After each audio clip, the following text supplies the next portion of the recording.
Assalamualaikum, selamat pagi anak-anak kelas 3. Apa kabar kalian hari ini? Semoga kalian semua dalam keadaan sehat ya. Sebelum kita mulai, mari kita berdoa terlebih dahulu.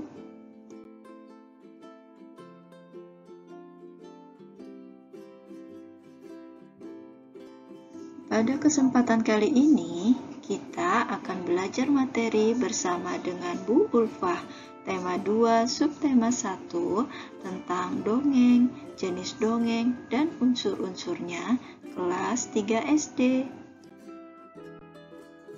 Sebelum kita mulai, Ibu akan bertanya dulu kepada kalian ya.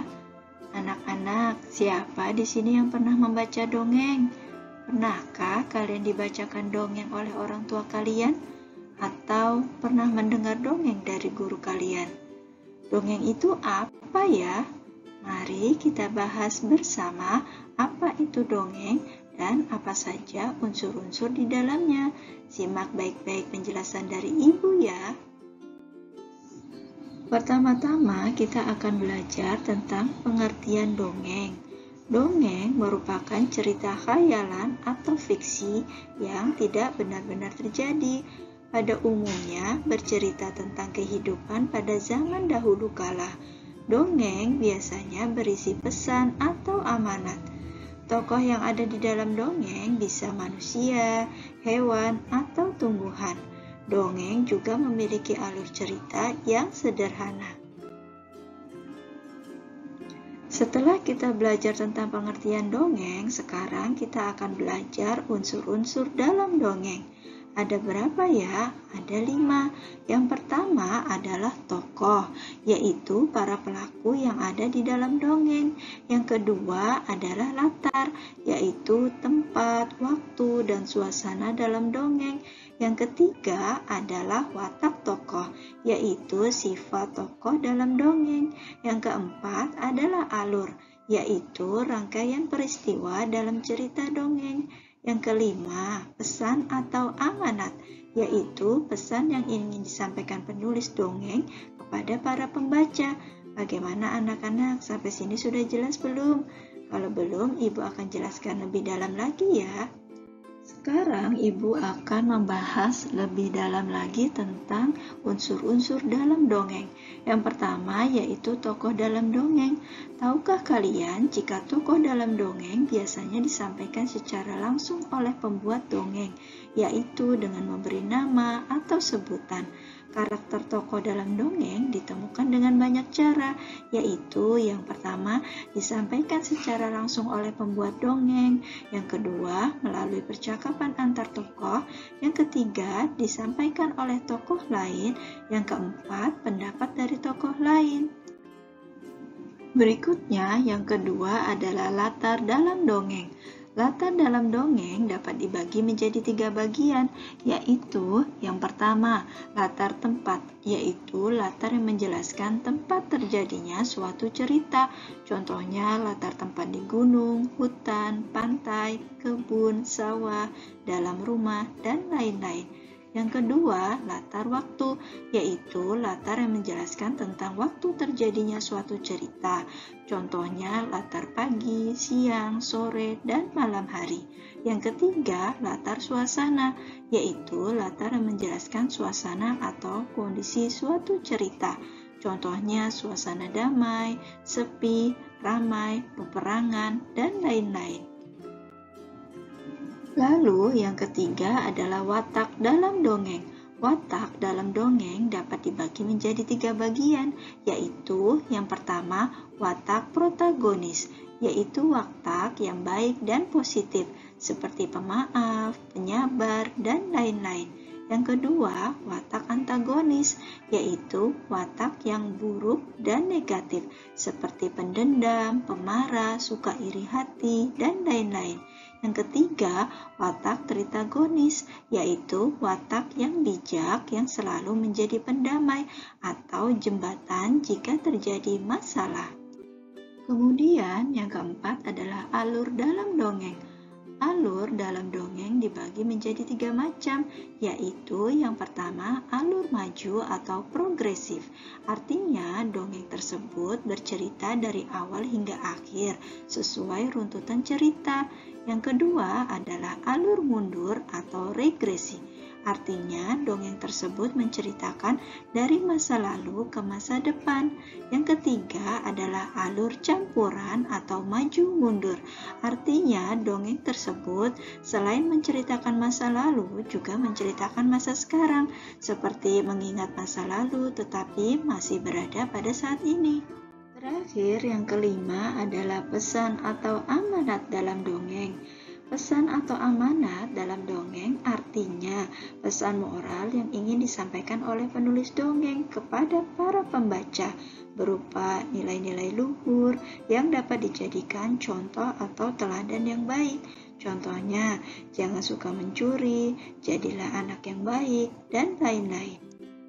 Setelah kita belajar tentang unsur-unsur dongeng, sekarang kita akan belajar jenis-jenis dongeng. Apa saja ya jenis-jenis dongeng itu? Yang pertama adalah mite atau mitos, yaitu dongeng dengan latar belakang sejarah yang mengandung hal-hal ajaib dan dianggap suci. Biasanya adalah tokoh-tokoh dewa. Contohnya dongeng Nyi Roro Kidul, Joko Tarub, Dewi Sri, dan lain-lain. Yang kedua yaitu legenda. Legenda adalah dongeng mengenai peristiwa sejarah atau nama daerah atau asal-usul suatu daerah. Contohnya dongeng asal mula Danau Toba, asal mula kota Banyuwangi, dan lain-lain. Kemudian yang ketiga yaitu fabel. Fabel adalah dongeng yang tokohnya adalah hewan dan menceritakan tentang kehidupan mereka. Contohnya dongeng kancil dan buaya, rubah dan burung bangau, dan lain-lain. Lalu yang keempat yaitu hikayat. Hikayat adalah dongeng yang menceritakan tentang kehebatan atau kepahlawanan seseorang. Contohnya hikayat Hang Tuah, Jambu Kulak, dan lain-lain. Kemudian yang terakhir yaitu parabel. Parabel adalah dongeng yang menggunakan perumpamaan untuk menyampaikan pesan moral kepada pembacanya. Contohnya parabel bawang merah dan bawang putih, malin kundang, dan lain-lain. Nah, bagaimana anak-anak? Sampai sini sudah paham belum? Apa itu arti dongeng? Apa itu unsur-unsur dongeng dan jenis-jenis dongeng? Jika belum paham juga, di sini Ibu memiliki dongeng fabel. Ibu bacakan ya, kalian juga dengarkan baik-baik. Boleh juga ikut membaca. Judulnya adalah Tikus Penolong Gajah. Di sebuah hutan tinggallah 3 ekor gajah bersaudara. Mereka terkenal bijaksana. Meskipun berukuran besar, namun mereka tetap menghargai tikus yang bertubuh kecil. Padahal harimau dan hewan buas lainnya banyak yang menyepelekan tikus. Tuhan tak mungkin menciptakan tikus kalau tak ada manfaatnya bagi kehidupan makhluk hidup lainnya, kata gajah. Si gajah membiarkan para tikus tinggal di dekat rumahnya. Dengan tinggal di dekat gajah, para tikus jadi lebih aman. Burung hantu, kucing, dan hewan pemangsa tikus lainnya jadi segan mengganggunya. Namun suatu hari datanglah pemburu ke hutan itu. Mereka berhasil menangkap 3 gajah itu dengan jaring yang besar dan kuat. Si gajah sedih karena tak ada satupun hewan di hutan itu yang bisa menolong mereka. Melihat kejadian itu, para tikus sepakat untuk menolong gajah. Saat si pemburu lengah, mereka kemudian menggigiti jaring itu sehingga akhirnya para gajah itu bisa melepaskan diri dari jaring itu. Ketiga gajah itu pun mengucapkan terima kasih dan sangat berhutang budi pada tikus. Tadi Ibu sudah bacakan dongengnya ya nak, sekarang kita lanjut ke contoh soal yang ada di sampingnya. Apa judul dongeng tersebut? Judulnya adalah Tikus Penolong Gajah. Yang kedua, tuliskan tokoh-tokoh yang ada dalam dongeng tersebut. 3 ekor gajah, 3 pemburu, dan para tikus. Yang ketiga, tuliskan latar pada dongeng tersebut. Latar tempatnya di hutan, di rumah gajah. Kemudian yang keempat, tuliskan watak tokoh dalam dongeng tersebut. Watak gajah adalah protagonis, yaitu suka membantu hewan lain dan bijaksana. Watak pemburu antagonis, yaitu suka memburu hewan liar. Watak tikus suka menolong. Yang kelima adalah apa alur dalam dongeng tersebut? Alurnya adalah maju karena bercerita dari awal hingga akhir. Kemudian yang keenam, apa pesan atau amanat dari dongeng tersebut?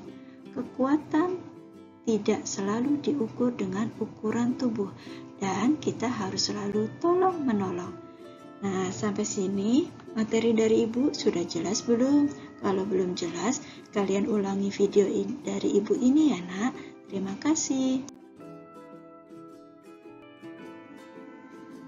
Sekian pembelajaran dari Ibu.